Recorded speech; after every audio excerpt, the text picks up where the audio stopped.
Je peux tout décrire là où ça se passait, si ça se passait dans le presbytère, que ce soit dans la salle, dans la chambre, dans la cuisine, dans le bureau, n'importe quel endroit, je peux dire ce qu'il y avait exactement. Et ça fait très mal, oui, parce qu'on le revoit en plus. On le revoit avec ses mains qui viennent vous toucher, tout ça. Quand j'étais enfant, j'ai essayé de faire voir les choses à ma façon. Mais de dire, surtout dans les villages où c'est un prêtre qui a de la prestance, qui est pas n'importe qui, quoi. En gros, qu'il faut dénoncer, c'est pas évident, hein. C'est très dur, hein. Et puis je me demande si, même si j'avais parlé, j'ai l'impression qu'on ne m'aurait pas cru, quoi. On m'aurait dit, t'es un menteur. Puis moi, j'étais en, comment on appelle ça, les familles d'accueil à l'époque. Et comme je me sentais très bien là-bas, je me suis dit, mais en plus, si je parle, on va m'éloigner. Du coup, bah non, bah dans ce cas, on préfère se taire, voilà. J'avais besoin de me libérer, hein. Il était grand temps, quoi. J'aurais pas avancé, quoi. Les mots seraient restés à l'intérieur, quoi, comme avant.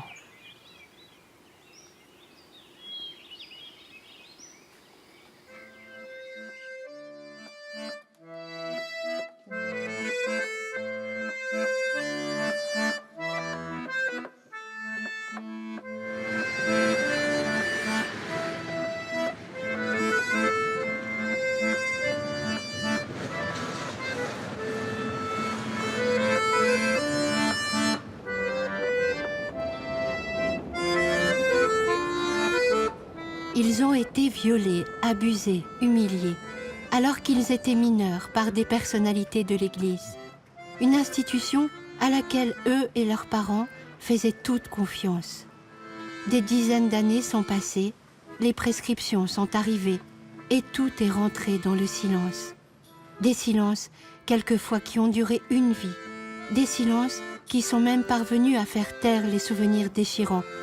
Mais le corps, lui, se souvenait, entraînant les victimes dans une longue errance affective, dans une vie repliée sur l'oubli qui, quelquefois, conduisait au suicide. Mais à qui parler? À qui dire l'indicible? Face à l'ampleur du drame révélé en 2021, grâce au rapport Sauvé, la Conférence des évêques de France crée alors une instance indépendante, l'INIR, chargée d'élaborer un véritable chemin de reconstruction. Ces personnes abusées peuvent enfin raconter leur histoire, être reconnues comme victimes et accompagnées vers une réparation financière, morale, symbolique. Un chemin de résilience qui n'enlève en rien les drames du passé, mais apporte l'indispensable, la considération.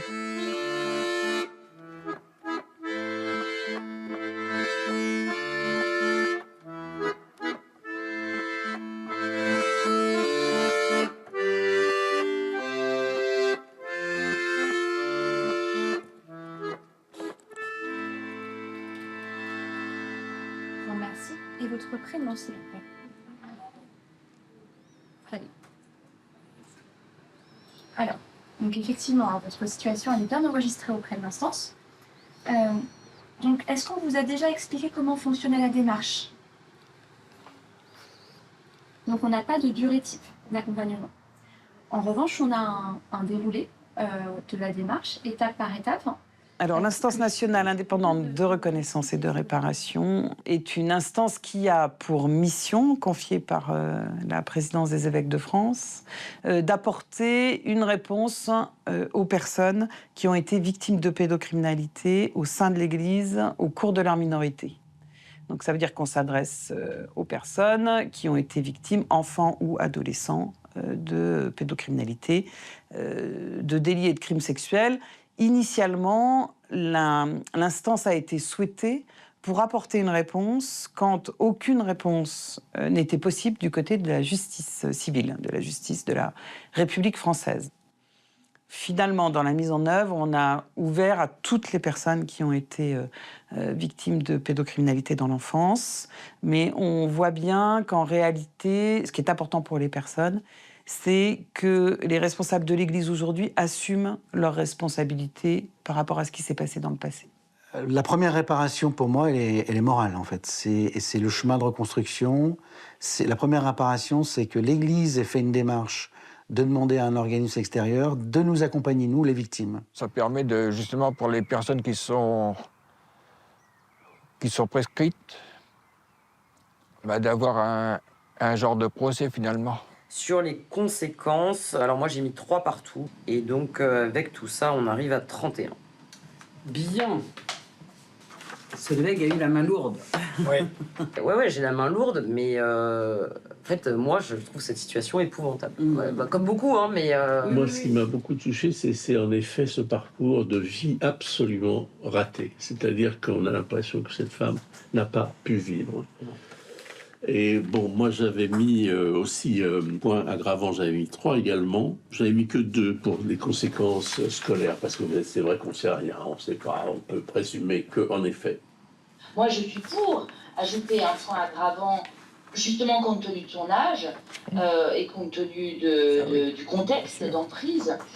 Mais voilà, enfin, moi, cette situation me touche beaucoup, n'empêche qu'on doit objectiver. Je ne sais pas si dans la synthèse, on en sait un peu plus, tu sais. Alors, on est vraiment sur une minimisation de sa part de ce qu'elle a vécu, et donc il faudra préparer peut-être la réception d'une somme beaucoup plus conséquente. Mais je pense que c'est au contraire important pour elle de se sentir reconnue, puisque sa demande initiale, c'était d'être reconnue, d'être sur la liste. On va lui proposer quelque chose. Alors, moi, je serais bien... Au regard de ce qu'on se dit... La réparation qu'il propose engage le cœur de chaque personne dans l'instance, car face à elle, il y a des êtres blessés. La responsabilité des 30 personnes, salariées ou bénévoles, est pharaonique. Rien n'est laissé au hasard. Le hasard de croiser un jour un prédateur a fait tant de mal déjà. Chaque membre du collège reçoit les rapports que les référents ont construits au coude à coude avec les victimes. Une synthèse structurée, précise, où la dignité de la victime est au centre. Le ou la référente, il a vraiment pour objectif déjà d'accueillir la personne, alors en présentiel dans les locaux, si jamais elle vient nous voir, mais sinon par téléphone, en visio, etc. Et puis elle va travailler avec la personne sa demande. Et donc sa demande, elle peut prendre 2 grandes formes aujourd'hui, une forme de contribution à la réparation de façon financière, et puis elle peut faire aussi des demandes de réparation non financières à travers de choses qui font sens pour elle. Et ça je crois que c'est vraiment important. Enfin, la réparation financière est importante, mais le rôle du référent est vraiment aussi important d'aller creuser qu'est-ce qui va faire sens pour la personne aujourd'hui, puisqu'elle fait sa demande aujourd'hui, 20, 30, 40, 50, 60 ans, 70 ans, même parfois après les faits. Qu'est-ce qui peut faire sens en termes de reconnaissance, de contribution à la réparation 70 ans après les faits? Moi, je dirais que peut-être celle qui apparaît le plus souvent, c'est j'aimerais être reconnue comme victime, que mon nom soit marqué quelque part. Certaines personnes peuvent dire ça. Que je sois dans une liste et que réellement l'Église m'écrive sur un papier que je suis une victime. Comme s'ils avaient pris tant d'années pour pouvoir déjà se nommer victime et que là, enfin, ça leur soit confirmé en retour. C'est une façon, finalement, de prendre la revanche sur ce poids du secret, de l'impossibilité de partager. Ce qui vient, c'est ça, c'est les lettres, c'est la reconnaissance par l'Église, c'est la possibilité d'avoir le nom inscrit quelque part, c'est que ça ne soit pas pour rien, quoi. Allez les chiens, on va courir. Courir. Oui, on y va. Oui, Marion. Très bien. Je me suis adressée à l'INIR essentiellement pour que mon histoire soit reconnue officiellement. Que je ne suis pas une menteuse, que cette souffrance a traversé toute ma vie, même s'il y a eu des souffrances surajoutées, ça a traversé toute ma vie. C'était essentiellement ça.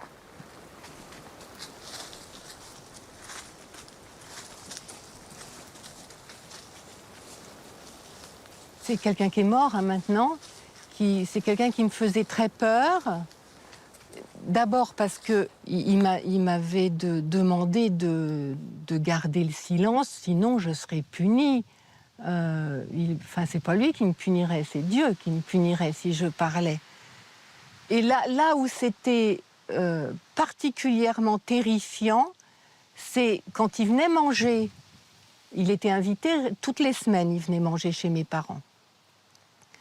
Et donc, c'est quand il venait chez mes parents, son regard sur moi, et en même temps, et mes parents qui aimaient cette personne, qui l'adulaient, qui trouvaient que c'était, c'était pas n'importe qui. Et ce regard terrifiant sur moi, c'était plus que décalé. Enfin, j'ai pas les mots là tout de suite qui me viennent, mais en même temps, j'étais tout à coup devenue une extrêmement mauvaise élève alors que j'étais une bonne élève à l'école primaire. Et là, c'était pour la rentrée en 6e, donc je redouble ma 6e, je redouble ma 5e, j'ai que des mauvaises notes, je fais que des conneries. Et lui, devant mes parents, il dit « Mais avec moi, elle travaille très très bien », parce que j'allais prendre des cours de latin chez lui. J'ai fait du latin en 6e, c'est comme ça que ça s'est passé au départ.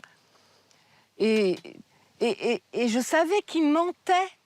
Et l'enfant peut rien dire, il peut pas dire devant une table où il n'y a que des adultes, déjà les enfants n'avaient pas trop le droit à la parole, peut pas dire « Cet homme-là ment ». C'est un prêtre, il ne peut pas mentir.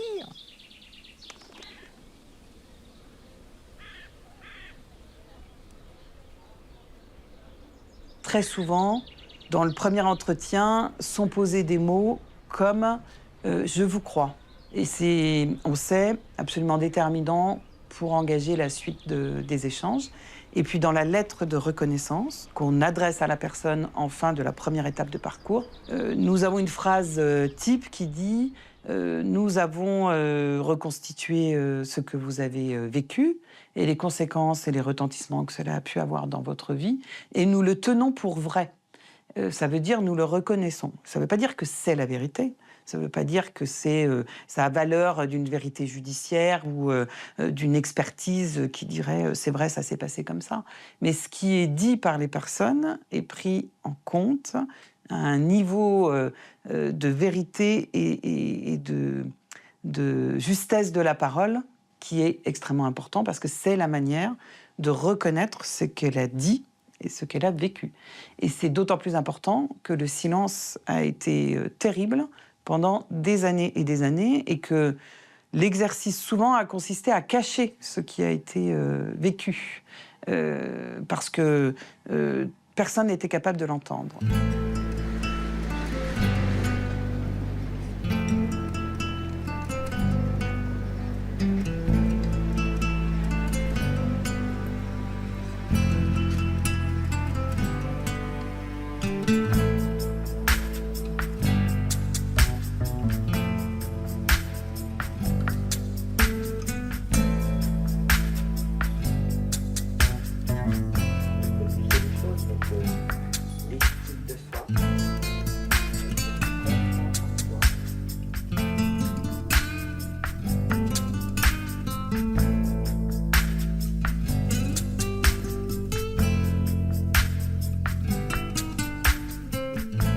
Nous avons, dans les étapes de la démarche, une étape de confirmation de la vraisemblance. Il y a les faits évoqués, l'évocation des faits, mais il y a toute la communication non verbale, c'est-à-dire ce que ça provoque chez la personne comme réaction. Ça, on le voit au travers des visios, on l'entend dans les silences au téléphone. C'est ces signes-là aussi qui nous disent l'intensité de ce qui a été vécu et des conséquences dans la vie de la personne. Et c'est ce qui nous fait dire que ce qui est dit a pu se passer, c'est-à-dire est vraisemblable. Ça, c'est dans le rapport interindividuel avec les personnes et c'est important. Et puis, il y a une étape qui consiste à s'adresser ensuite au diocèse pour, à partir de ce que nous donne comme indication la personne victime, on puisse identifier comme des faisceaux d'indices et les croiser avec ce que le diocèse a déjà lui identifié. Ce que le diocèse a déjà lui identifié, ça peut être le recueil d'autres personnes victimes, ça peut être des dénonciations qui sont intervenues à un moment donné, et là, on arrive à constater qu'il y a une confirmation de vraisemblance.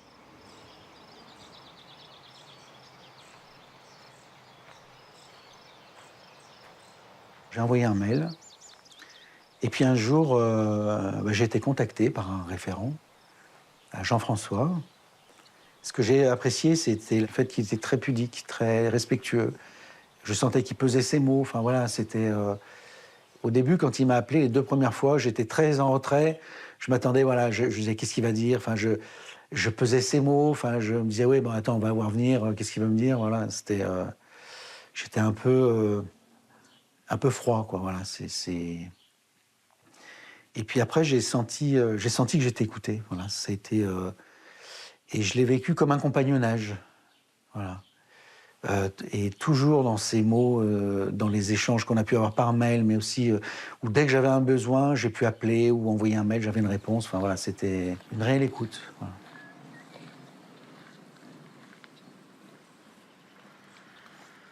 Pour moi, je suis impressionné de la confiance en fait que François et puis que d'autres personnes victimes nous font en venant nous déposer leur récit, leur histoire, le plus intime de leur histoire. Et parfois, on est les premiers ou presque les premiers à entendre ce récit.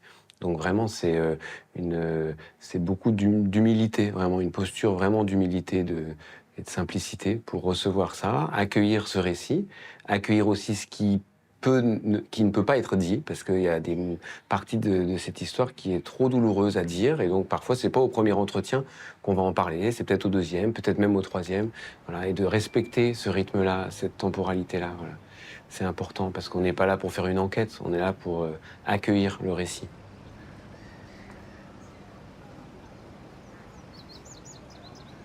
On a à s'adapter à cette personne qui a son histoire. Ils ont beau avoir des expressions d'adultes, une vie professionnelle impressionnante parfois, voilà, construit quand même des choses, mais il y a cette fragilité extrême. C'est vraiment important de se mettre dans le contexte un peu, de retrouver le cœur de cette petite fille ou de ce petit garçon. Et que là, à ce moment-là, ils acceptent cette main tendue, en fait. Il y a eu beaucoup de larmes aussi. Hein. Il y a eu des moments où bah oui, les premières rencontres, je me suis effondré. Je me revois, oui, vraiment, il a pris le temps. Enfin voilà, ça. Et les questions, c'était comment j'allais me reconstruire. Qu'est-ce que je voulais faire pour me reconstruire. Et puis, j'ai appris que toi, Caroline, tu m'as annoncé que tu voulais faire un documentaire sur l'INIR. Et j'ai dit, eh ben, je veux en être, en fait. Voilà. Et notre amitié a fait que je voulais faire partie de cette aventure. D'abord musicalement, parce que entre octobre et novembre 2022, eh ben, il y a eu beaucoup de choses qui sont ressorties. J'ai écrit une chanson qui s'appelle Soleil. Et en une soirée, j'ai écrit le texte. Par contre, j'ai mis la musique, je l'ai faite très vite. Et j'ai appelé Fred, mon ami, j'ai dit, Fred, il faut qu'on la mette en musique. Il y avait urgence pour moi. Enfin, il fallait que ça sorte. Je ne pouvais pas attendre, en fait. Et donc, j'ai posé des journées dans le cadre de mon travail. Je vais poser des journées de repos. Et on a commencé à travailler la mélodie, enfin, voilà, à travailler les arrangements. Là, ça a été une épreuve, en fait.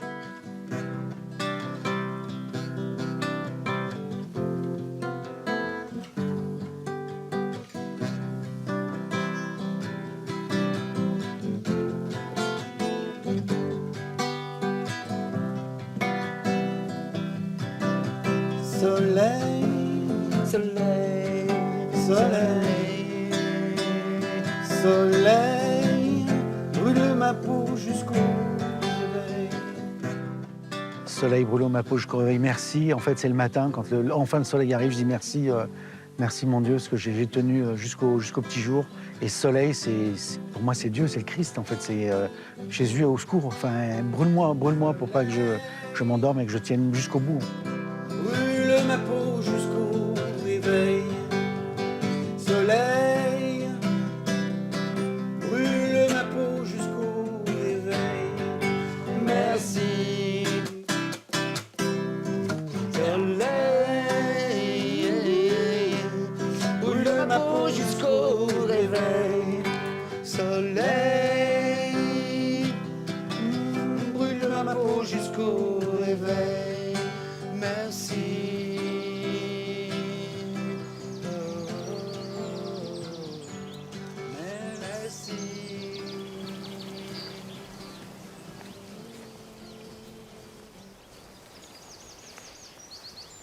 La réparation, c'est pas un instant T, c'est vraiment un processus qui prend du temps. Et on voit que le fait de réfléchir à ces enjeux-là, pour la personne, c'est fort parce qu'elle retrouve un pouvoir d'agir. Elle redevient sujet, elle va choisir. Bah oui, cette démarche-là, elle a du sens. Témoigner, pour moi, ça serait essentiel, par exemple, parce que j'ai jamais osé parler et je veux sortir de ce silence. Je veux que mes proches puissent connaître mon récit, mon parcours, et donc je vais en parler. Donc on va l'accompagner, peut-être avec l'aide de personnes qui sont formées aussi à ça, à l'écriture de témoignages. Voilà.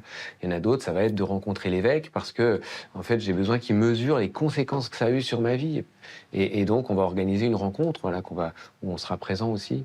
Voilà, donc, c'est vraiment, on va essayer enfin, c'est la personne qui, en fait, identifie vraiment là où les démarches qui auraient du sens et qui va vraiment être au service de sa reconstruction. Et donc là, il y a quelque chose dans une reprise en main, d'une certaine manière, de son histoire et de ce dont elle a besoin. Et ça, c'est vraiment transformatif. Enfin, je le vois, en tout cas, chez beaucoup de personnes victimes.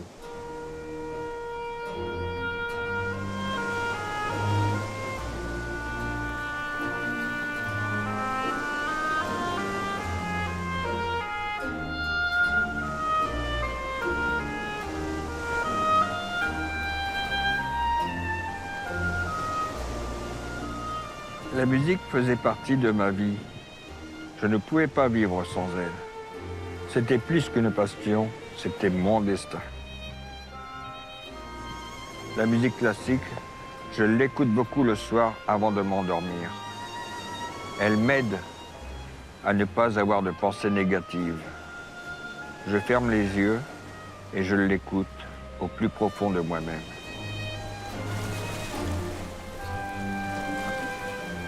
Ma psychologue et ma psychiatre m'ont dit de reprendre la musique, de me remettre à jouer.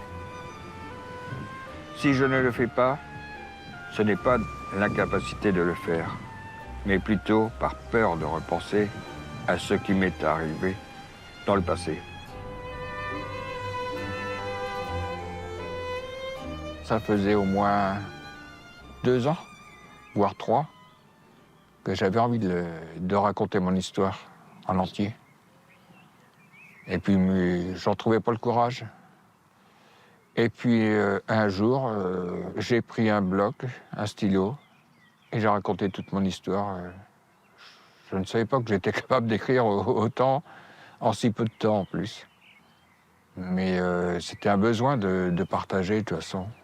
De savoir que ce que l'on ressent intérieurement. Tout ce moi je l'ai intitulé Rêve-brisée parce que moi je n'avais qu'une envie quand j'étais enfant, c'était de devenir un grand musicien, voir un chef d'orchestre et puis composer surtout. J'avais déjà commencé à composer à l'époque. Et puis tout s'est arrêté, c'est le jour que j'ai décidé de quitter les parents pour partir et fuir, à ne plus le voir. Il y a quelque chose de très particulier dans les violences sexuelles, et encore plus dans les violences sexuelles faites aux enfants, c'est la non-considération de l'intégrité de la personne et de sa capacité à décider, à agir, etc. etc. On prive toutes les personnes de victimes de violences sexuelles, à un moment donné de leur histoire, quand les faits arrivent, de leur capacité d'action. Et c'est quelque chose de terrible que de subir des violences. Et donc, c'est extrêmement important pour nous de se dire qu'il faut que les personnes puissent être acteurs, actrices de cette démarche, voilà, qu'elles regagnent en capacité d'action.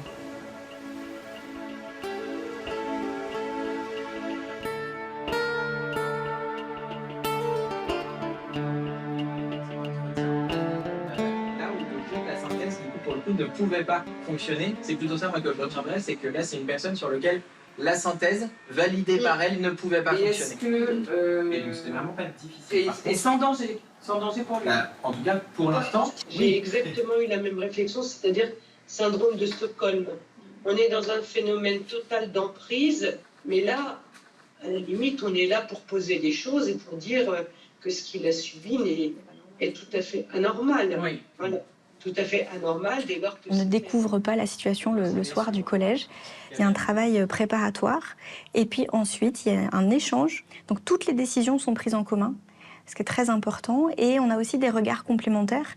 Donc moi je joue le rôle de la psy, mais il y a aussi des soignants, des magistrats, des juges, des gens qui ont des références et des cultures professionnelles qui nous permettent de ne pas voir la même chose dans une synthèse. En allant vraiment chercher, en tirant... voilà. Et là, les éléments psychiques suffisent en tant que tels. Nous proposons donc de passer de 20 à 22 et de passer de 26 000 en réparation financière à 35 000. La réparation, elle a pour objet de prendre en compte ce qui a été vécu. Et au fond, la dimension financière, on se rend compte qu'elle est aussi une forme de reconnaissance de ce qui a été vécu. On a regardé les 150 premières situations qui étaient arrivées pour voir quelles étaient les natures des faits, comment on pouvait les qualifier, prendre en compte la durée dans le temps, prendre en compte le contexte, prendre en compte le nombre d'agresseurs, par exemple, dans un certain nombre de situations.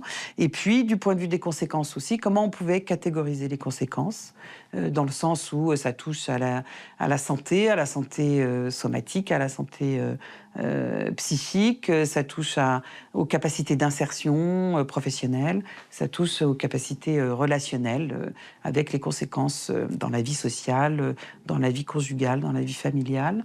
Et donc c'est tout ça qu'on regarde, et c'est tout ça qu'on prend en compte pour apprécier la situation. Alors, au niveau des faits sur l'axe 1, je proposerai une cotation de 10. Avec, je rappelle, des faits qui ont commencé très tôt. Le maximum aussi. Par contre, moi, je trouve que, je ne sais pas exactement par rapport à cette personne-là, mais... C'est un exercice de funambulisme, parfois, à expertiser, à évaluer, même si ce mot peut fâcher un petit peu, la nature des faits, la nature des conséquences. Il faut licencier pour une aptitude professionnelle et être placé en invalidité. Il y a beaucoup de personnes aussi dont on se rend compte qu'elles ne mettent pas en lien les conséquences sur leur vie des violences subies. C'est-à-dire qu'il y a beaucoup d'impacts sur la vie, mais qui vont se révéler à court, à moyen, à long terme. Et lorsque les conséquences sont éloignées du point d'origine, eh bien, parfois le lien d'explication ou simplement le lien qui ferait du sens pour la personne victime est complètement perdu. Et donc, dans les synthèses, on va s'attacher vraiment à avoir une extrême attention pour comprendre le parcours de vie de la personne victime. Et donc, ce n'est pas des dossiers pour nous, c'est vraiment des personnes. Même si on travaille que sur papier, on a des vies entre les mains.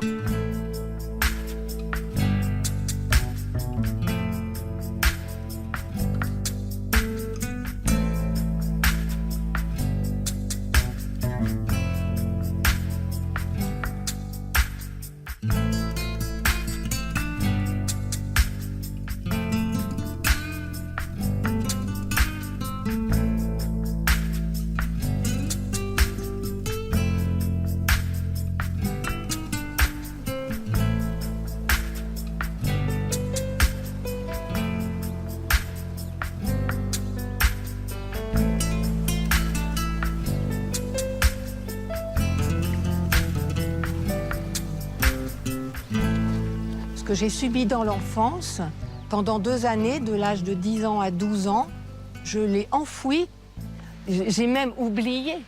Voilà, c'était enquisté quelque part.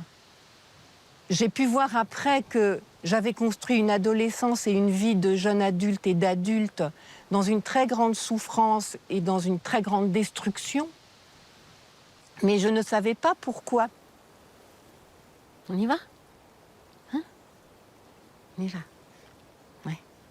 En 2000, j'ai fait un burn-out. Et donc j'avais besoin de me soigner. Je me suis retrouvée pour la première fois de mon existence dans le cabinet d'une psy. Et j'avais rien à dire puisque j'étais mutique. Et la première chose qui est sortie, c'est « je crois que quand j'étais enfant, j'ai été violée ». Et là, c'est sorti comme ça n'était jamais sorti avant, à personne. Et là, j'ai pris conscience que j'avais lâché un gros morceau, mais je ne voyais pas quelle incidence. Je n'ai pas fait le lien avec toute cette enfance massacrée et cette adolescence massacrée où on me prenait un peu pour une folle. J'ai retrouvé des amis récemment d'adolescence, enfin il y a quelques années, qui m'ont dit « mais tu sais Babette, t'étais bizarre, t'étais une élève bizarre, t'étais pas comme les autres, tu nous faisais peur ». Mais j'en avais, voilà, moi Après, bon, il a fallu que je travaille tout ça et que je le regarde surtout, que je le regarde en face, que j'ai vu tout le mal que j'ai subi, le mal que je me suis fait et le mal que j'ai fait à d'autres. Parce que forcément, j'ai fait du mal, moi aussi. En me faisant du mal, je faisais du mal à ceux qui m'aimaient.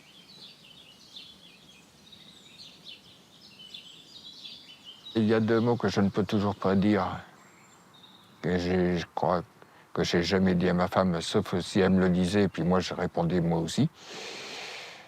Ces deux mots-là, ils restent toujours au fond de la gorge. Mais c'est un manque, hein, parce que mes enfants, je leur ai jamais dit. Et pourtant,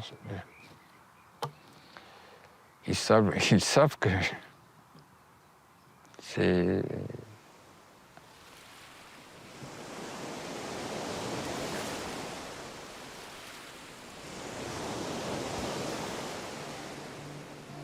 La place reste marquée comme un grand vide, une blessure sur le temps, tout semble inachevé. C'est tu es passé et tu nous guides juste à côté pour quelque temps où nous serons tous rassemblés. Merci de ton empreinte sur nos vies, de tes sourires, de tes soucis. Merci, mon parent, mon enfant, mon ami. Il y a un mal-être qui s'installe quand on ne parle pas. Je restais un peu à l'écart. Mes pensées, je les gardais un peu pour moi, quoi. Et puis maintenant, ça m'a permis de me libérer de ce côté-là. Ça fait énormément de bien dans la tête. Le soulagement, on ne peut pas s'imaginer à quel point ça peut être merveilleux. Oui. C'est assez particulier d'écouter des adultes victimes de violences sexuelles. On n'a pas la même façon de fonctionner, on n'a pas la même façon de travailler quand on écoute des enfants victimes de violences sexuelles enfants, quand on écoute des adultes victimes de violences sexuelles adultes, et quand on écoute des adultes victimes de violences sexuelles dans leur enfance. C'est des modes d'écoute très particuliers, de recueil de la parole particuliers, etc., qui nécessitent des compétences particulières. Donc c'était une volonté vraiment à la création de l'INIR qu'il puisse y avoir une formation continue des référents. On va dire que la méthode vraiment phare, scientifiquement, c'est ce qu'on appelle le MDR. Vous en avez entendu parler.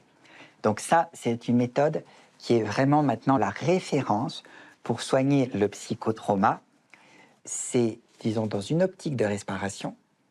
Donc finalement, c'est un peu moins incontrôlé qu'une exposition comme ça. C'est-à-dire que des... Ouais. Est-ce qu'on peut dire que ça peut creuser le trauma? Oui, oui, clairement. Que dans la théorie. Et ça va creuser la dissociation, quoi, parce que la personne va être... quelque part, elle va être amenée à s'analyser elle-même. On a une corrélation importante entre ces violences et des problèmes de santé, et notamment des problèmes de santé psychologique. C'est la double peine pour les personnes victimes. Et donc on souhaite vraiment distinguer au plus juste aussi, et on a tous dû se former sur la question qu'est-ce que c'est qu'un symptôme, qu'est-ce que c'est qu'un traumatisme, comment on repère ces traumatismes alors que la plupart des personnes n'ont jamais été suivies, jamais été diagnostiquées, n'ont jamais parlé, mais ont rencontré des embûches considérables dans leur vie personnelle du fait même de ce qu'elles avaient parfois, y compris, oublié.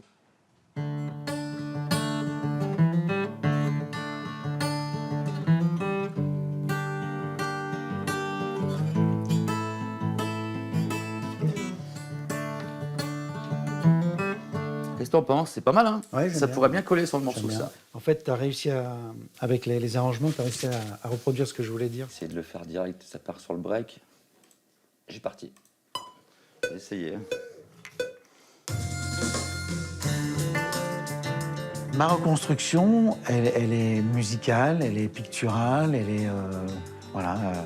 Dans ce que j'écris, j'arrive à... Enfin, je me reconstruis comme ça. C'est-à-dire que j'ai pas de haine, en fait. J'ai pas de haine contre Pierre, j'ai de la tristesse, en fait. J'ai pas de colère, j'ai de la peine. Et je me revois chez moi en train de prier pour lui, voilà, en me disant, bah voilà, aujourd'hui je suis mal, ça m'a détruit, ça a détruit des choses dans ma vie, je me reconstruis, ben, je prie pour toi où que tu sois, en fait. Voilà, je sais pas où il en est, parce que moi je crois il y a un temps de préparation avant de rencontrer Dieu, ben, je sais pas où il est, voilà. Je prie pour lui, je lui dis, mais maintenant, là où je suis, c'est aussi un peu à cause de toi, ben, prie pour moi aussi, et je prie pour toi. Voilà, on a fait un marché ou mais ça m'est difficile. Mais Vas-y, tu me diras si t'aimes.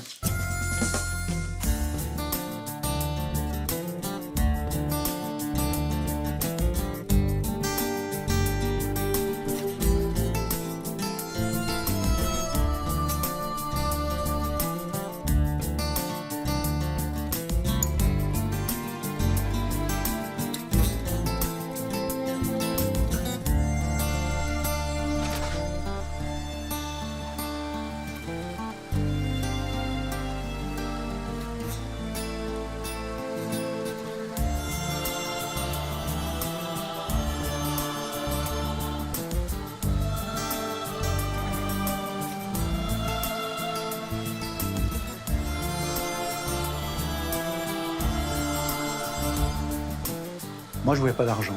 Parce que pour moi, je le voyais comme un argent sale, en fait. Et on m'a dit, mais François, tu ne voles personne, enfin, voilà, tu es une victime, donc tu n'as pas à rougir de ça, voilà.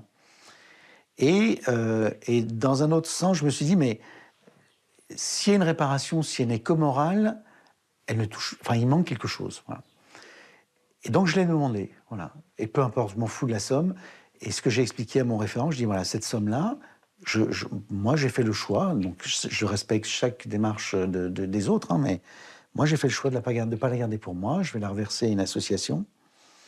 Mais je l'ai demandé, cette réparation, au-delà du moral, parce que je veux un acte aussi concret. Voilà. La réparation financière, j'ai pas réussi à dire merci.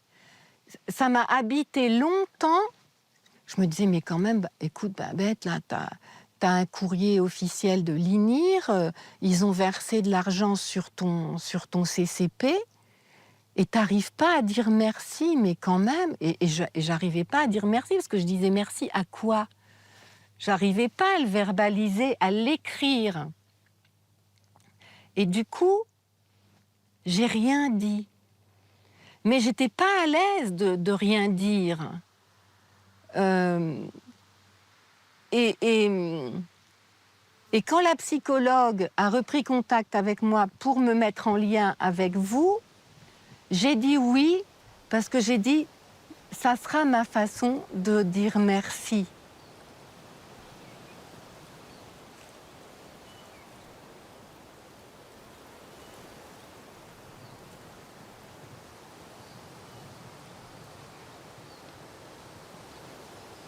Ici, c'est ma cathédrale.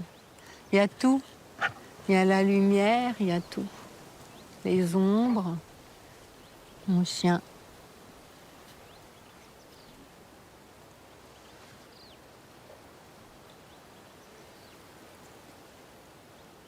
Les racines, la source, ça me parle.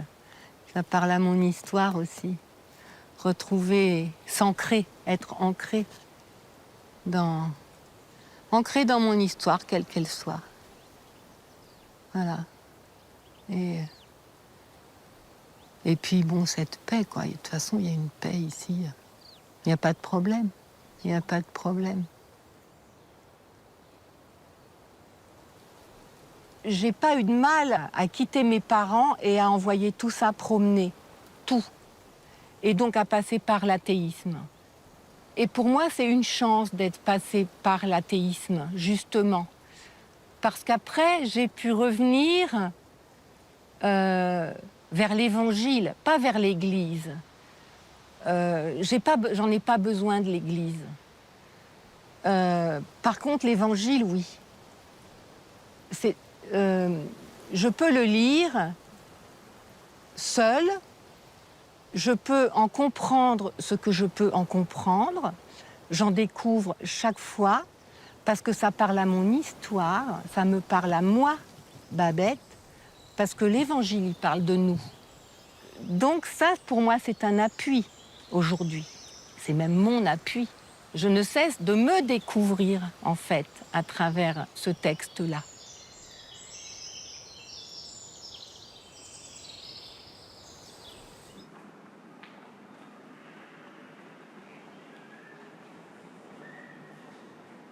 Cette dimension des conséquences dans la vie de foi et dans le rapport à l'Église, c'est pas du tout quelque chose qu'on avait envisagé à l'INIR.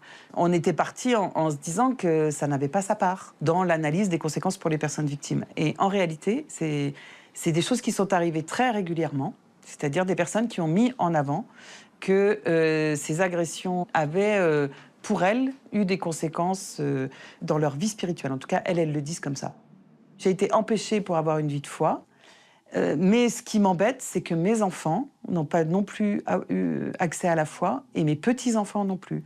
En disant, j'ai pas fait baptiser mes enfants, je les ai empêchés toute leur vie d'être en lien avec l'Église, et mes petits-enfants aussi. Et elles le vivent, ces personnes-là, j'ai été très étonnée de ça, comme une espèce de manque, sans doute d'une transmission non faite, mais aussi de la possibilité que les enfants et les petits-enfants choisissent ce chemin-là. Moi, j'ai été très, très étonnée de ça, parce que ces mêmes personnes sont très en colère et très en opposition de l'Église. Voilà, donc c'est important de voir aussi ce que peut permettre d'exprimer notre démarche. Une démarche sur les pas de laquelle s'ajusteront les paroles de certaines victimes, comme Élisabeth ou Romuald, ou tant d'autres encore, qui choisiront en toute humilité de publier au grand jour leurs témoignages, afin d'apporter leur propre pierre à l'immense édifice dédié à la réparation. J'ai toujours dit, moi, si ces gens-là savent le réel mal qu'ils font, peut-être qu'il y en aura moins aussi. Enfin, c'est mon espoir. Voilà, c'est un espoir que j'ai derrière.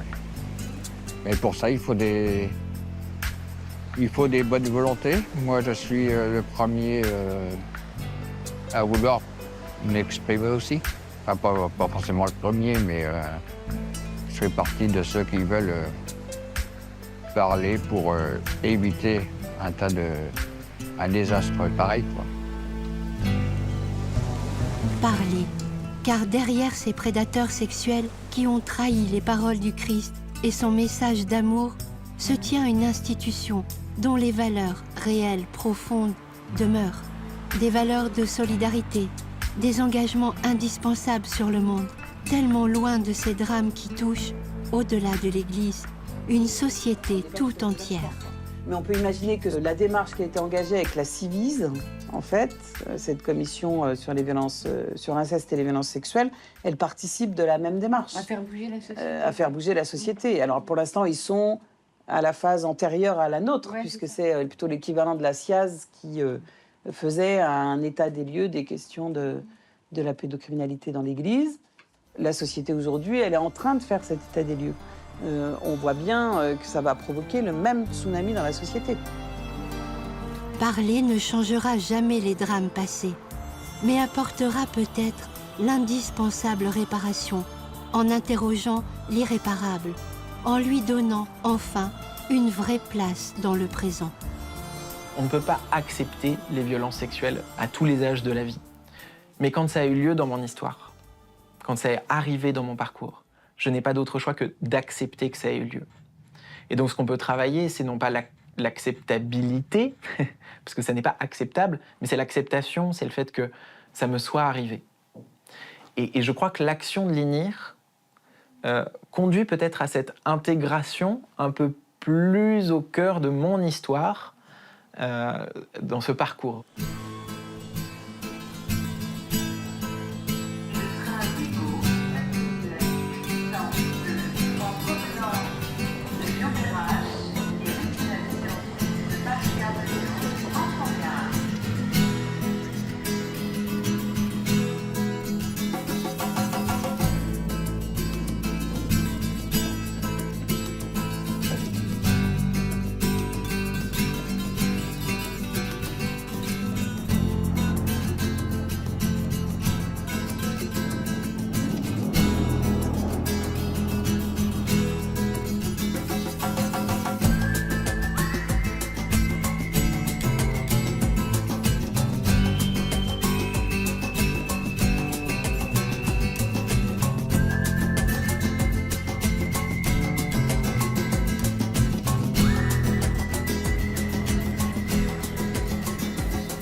Le fait de monter à Paris, ça a été ma demande, parce que pour moi, c'est comme un pèlerinage. C'est-à-dire il y a un début, il y a une fin.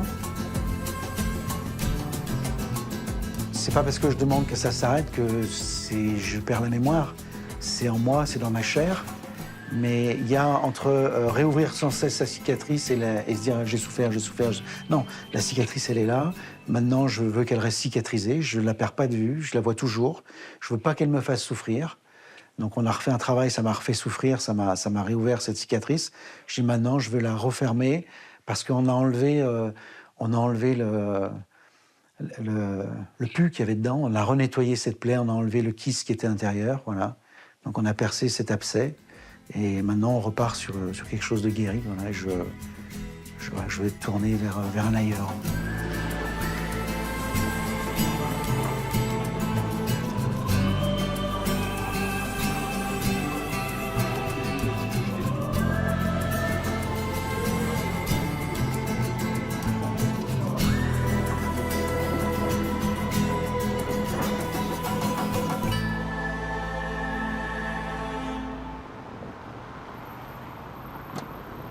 On se rencontre pour la première fois? Eh ben, je suis très heureux en fait. Il y avait quelque chose d'important pour vous à faire ce déplacement-là, de pouvoir venir ici, de qu'on puisse se rencontrer. Ça humanise hein, surtout, parce que c'est vrai que juste la voix, c'est bien, hein, mais... Et puis je pense que c'est cette notion de marche qui a un début, une fin, on a fait des haltes téléphoniques, enfin voilà, c'est comme des paliers où on avance. Et après, on a appris à se connaître, à entendre l'histoire et à cheminer. Hein. En fait, ce rythme-là, il n'y a que vous qui pouvez le fixer. Il y en a pour qui c'est important que ça aille assez vite. Oui. Et puis d'autres où, au contraire, en fait, entre chaque entretien, il y a quelque chose qui bouge, il y a des chemins qui s'ouvrent, il y a des prises de conscience. Et ça fait partie de la démarche, en fait. Moi, j'ai envie de... La démarche, elle est aussi bien entre les entretiens que pendant les entretiens. Alors, ce qui était bien, c'est qu'entre chaque échange qu'on a eu, il y avait aussi des objectifs, des questionnements, parce que j'avais des choix particuliers au début qui se sont modifié. Après, j'ai pas mal échangé. J'avais des personnes de confiance. J'en ai reparlé avec mon papa aussi. Donc, ça a été... voilà. Je crois qu'on est une instance, un lieu qui a vraiment comme mission profonde de restaurer du lien et de créer de l'apaisement. Il y a une personne victime qui me disait un jour dans un débrief collectif qu'au fond, elle n'était pas sûre de se sentir réparée, mais qu'elle se sentait consolée. Et que finalement, ce qu'on faisait, c'était plutôt du registre de la consolation. En tout cas, c'est comme ça qu'elle avait envie de le dire à ce moment-là.